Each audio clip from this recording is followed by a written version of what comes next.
This is episode 2 of 5 Minutes to Sell, where I have 5 minutes to sell you on a random Sonic game, no matter how good or bad it is, no matter how much I like or might hate it. Today, for the selection, I have my friends with me to react live to what I will be spinning and reviewing. Is everybody ready here? Yes. Yeah. Can I get an amen? Yeah. Amen. Amen. Alright, hey men, and they are pigs. Let me know if you clocked that reference. What are you talking about other men, Benjamin? Let's go! Sonic Rider Zero Gravity! Yo.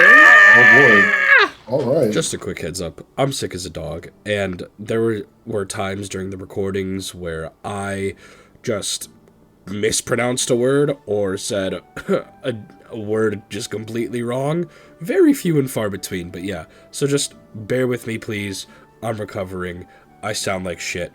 Thank you. Let's get to the video. First of all, I want to shout out my boy Musa for the new logo. Go show my boy some love. Maybe even commission him for a logo. Sync the hero. Check them out. Anyway, the Sonic Riders games are the definition of cool. Sonic Riders Zero Gravity is the second entry in the Riders series, released on the Wii and PS2 back in 2008. It iterates on the original game quite a bit, while also stripping down some of the mechanics for the sake of simplicity. Admittedly, the first Riders game wasn't very beginner friendly, so I get why things were streamlined. Nevertheless, I still find the game very fun. The game takes place in the same futuristic city as the first Riders game. Shooting stars crash across the planet, activating meteor tech robots that go berserk and start hunting mysterious meteorites. Sonic, Tails, and Knuckles discover these stones are the Ark of the Cosmos, powerful artifacts also sought out by the Babylon Rogues, who believe they're tied to their lost civilization and the legendary Babylon Garden. This pursuit leads to Meteor Tech, where Eggman reveals he tampered with the meteorite that disrupted his systems, causing the robots to rampage and awaken a massive leader unit. In my opinion, this is the best setting out of any of the Sonic games because of the sort of futuristic-y vibe that you get, and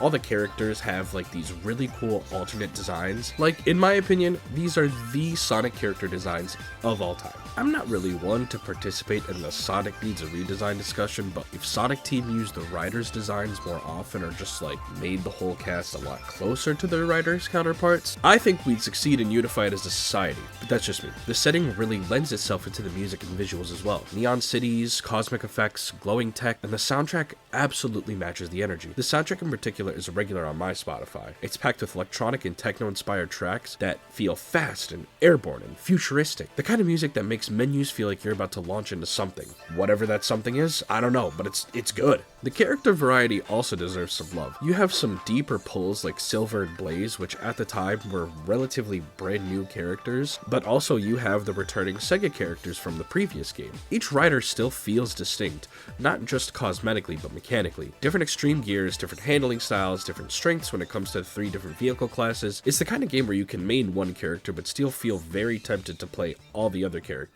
just because of how cool they are, dude. Zero Gravity plays a lot like Riders, but it removes the boost and the drift and replaces them with the Gravity Dive and Gravity Control. These techniques use the Gravity Gauge instead of the Air Gauge this time around. You might be saying, okay, but what are the Gravity Dive and Gravity Control?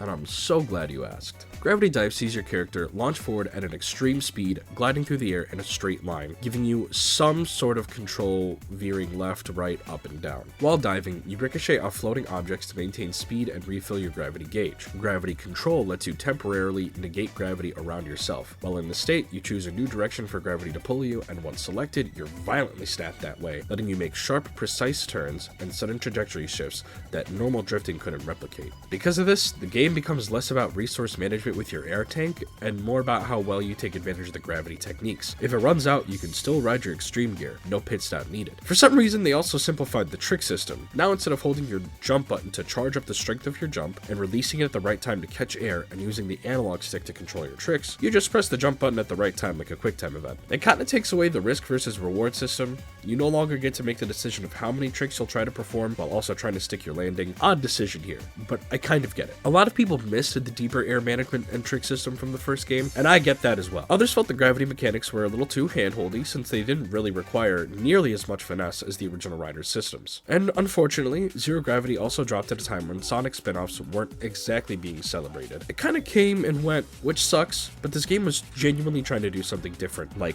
the last game I covered. That's probably why it stuck with me. Zero Gravity felt like Sonic Team swinging for the fences. Weird idea, bold mechanics, and full commitment to the style and theme, which, you know, I personally love. No half cents. It's confident in what it is, and that confidence bleeds into every part of the game. So yeah, Sonic Riders Zero Gravity, back-to-back underrated bangers. If you skipped it back in the day, I think it's worth another look. Not because it's flawless, but because it's another fearless attempt at trying to make Sonic even cooler. And sometimes, that's way past cool.